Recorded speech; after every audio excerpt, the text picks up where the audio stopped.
प्रणाम आपको। यहाँ पे एक साधक का प्रश्न है कि एक अच्छे व्यक्ति के जीवन में हमेशा दुख क्यों होता है और एक साधक के जीवन में दुख क्यों होता है।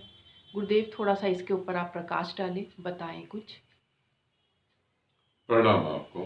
प्रणाम आप सभी को।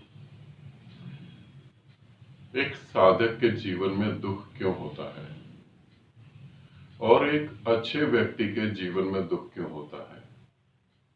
एक बहुत ज्यादा ध्यान साधना पूजा पाठ करने वाले व्यक्ति के जीवन में दुख क्यों होता है। यहाँ सभी दुखी व्यक्तियों के जो है मैं आंसर दे रहा हूं, उसे अच्छे से समझें। हो सकता है ये आपको ठीक नहीं लगे, मगर सच्चाई अक्सर जो है वो ठीक नहीं लगती। जीवन में दुख क्यों होता है, एक अच्छे व्यक्ति को पहले ले लेते हैं। एक अच्छे व्यक्ति के जीवन में दुख क्यों होता है। पहली बात तो, इस पृथ्वी पर ऐसा कोई व्यक्ति नहीं है जो बुरा हो। अपनी दृष्टि में सभी अच्छे हैं। कोई ये मानने को तैयार ही नहीं होता कि मैंने बुरा करा है। सभी अपनी दृष्टि में अच्छे हैं। जब वो अपने अहंकार की तृप्ति के लिए कुछ करते हैं तो वो राइट होता है। यदि दूसरा अपने अहंकार की तृप्ति के लिए कुछ करे तो वो रॉन्ग होता है। तो पहला तो यही क्लियर कर लेते हैं इन बातों को कि अच्छा व्यक्ति जो है वो दुखी होता है, ऐसा नहीं है। यहां अच्छा व्यक्ति कहीं है ही नहीं।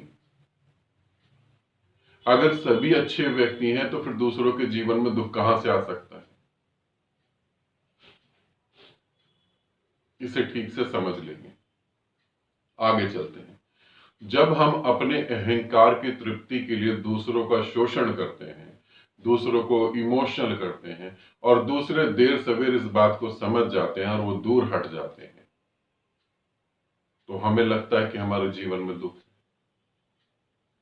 दूसरों ने तुम्हारी इच्छाएं नहीं पूरी करी।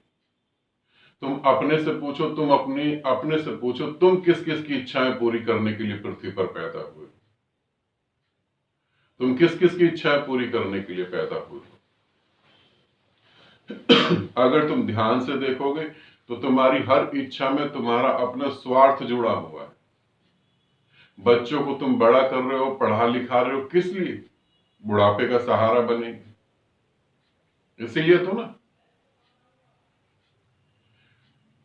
कृष्ण की तरफ एक बार चल के देखें। कंस ने अपनी बहन की शादी करी और अचानक आकाशवाणी हुई कि इसी तेरी बहन का पुत्र जो है तेरे को मारेगा, तो तेरी मृत्यु का कारण वही बनेगा। उसने जितने बच्चे पैदा हुए सबको मारा।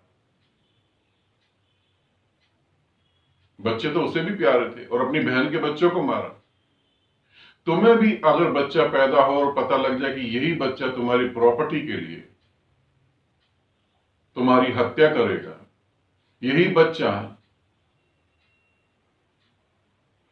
बाहर कंट्री में चला जाएगा और तुम्हारे मरने पर तुम्हारी चिता को आग देने भी नहीं आएगा, यही बच्चा शादी करके अपनी पत्नी के पीछे पागल हो जाएगा और तुम्हें हरिद्वार में छोड़कर आ जाएगा, तुम क्या करोगे? अब थोड़ा सोचो। हर चीज में स्वार्थ जुड़ा हुआ है। तो जब तुम्हारे स्वार्थ पूरे नहीं होंगे तो फिर दुख पैदा होगा ही होगा। अहंकार तृप्त नहीं होगा, दुख पैदा होगा। दूसरी बात, इसको भी अच्छे से समझ लें।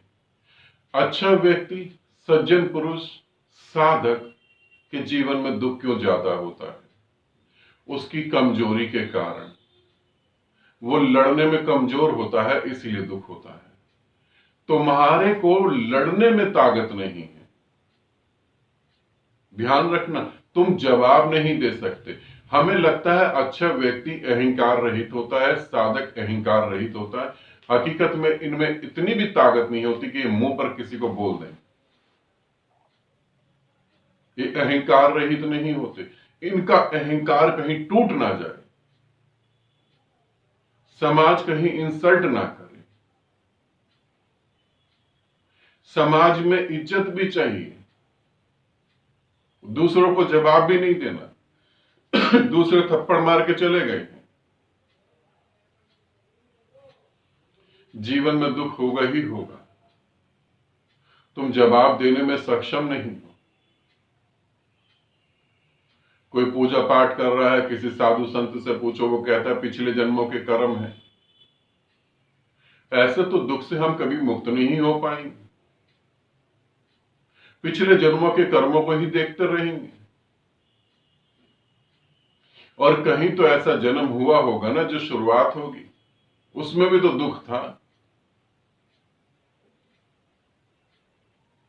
पिछले जन्मों के कर्मों के कारण दुख है, ये तो बिल्कुल कोरी बकवास है, इसमें कुछ भी सत्य नहीं।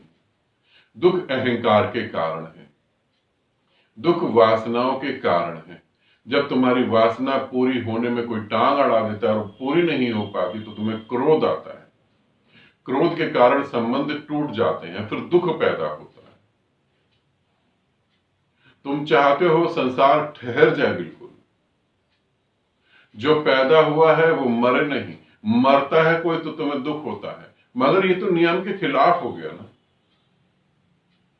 जो पृथ्वी पर पैदा हुआ है वो मरेगा ही मरेगा, फिर दुख किस बात पे? अगर मौत नहीं होती तो तुम पृथ्वी पर पैदा नहीं हो सकते थे। मौत के कारण ही तुम्हारा जन्म हुआ है। कहीं मरे थे तो कहीं पैदा हुए।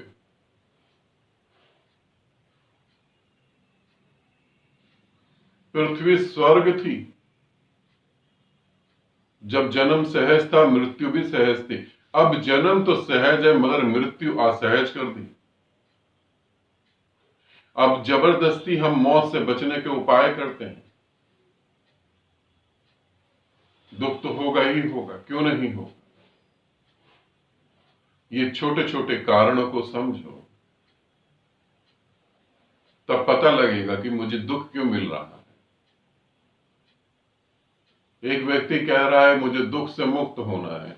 अब वो पत्नी को भी हैंडल कर रहा है, बच्चों को भी हैंडल कर रहा है, वो भी कहना नहीं मान रहे, वो भी कहना नहीं मान रहे। अब वो दुखी हो रहा है। उसे दुख से मुक्त होना है तो उसे ये तो समझना पड़ेगा कि कोई तुम्हारा गुलाम थोड़ी ना, और तुम किसी के भाग्य विधाता थोड़ी ना। तुमने किसी का भाग्य थोड़ी ना लिखा, तुम अपना स्वयं का भाग्य तो लिखने में सक्षम नहीं हो, दूसरे का कहां से लिख सकते हो।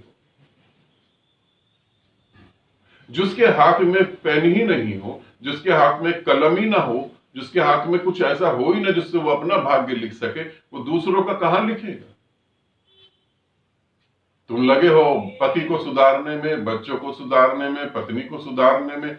और तो और मजेदार बात गजब की है, मेरे को कुछ ऐसे मैसेज आते हैं, वो बोलते हैं हमें ध्यान साधना करनी है, परमात्मा को उपलब्ध होना है। तो मैं उनसे पूछता हूं किस लिए, तो वो कहते हैं समाज को सुधारने के लिए। इनको कभी परमात्मा नहीं मिलेगा, ये समाज को सुधारने के काम कर रहे हैं। स्वयं तो पहले सुधरो, इसे समझने की कोशिश करो तो तुम दुख से मुक्त हो सकते हो।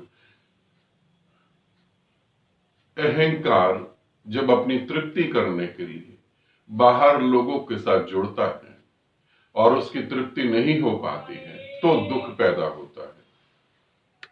इन्हें समझो, तब तृप्ति नहीं होगा तो तुम्हें दुख होगा।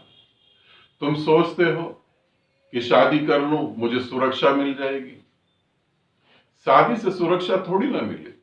तुम सोचते हो मंदिर चला जाऊं, चर्च चला जाऊं, धार्मिक स्थलों पर जाऊं, प्रार्थनाएं करूं, मेरी बीमारियां ठीक हो जाएंगी, बिल्कुल नहीं होगी। बीमारियों के कारण है, शरीर दो बीमार व्यक्तियों से पैदा हुआ है और वो खुद भी बीमारी होगा और बीमारी होते होते वो मरेगा।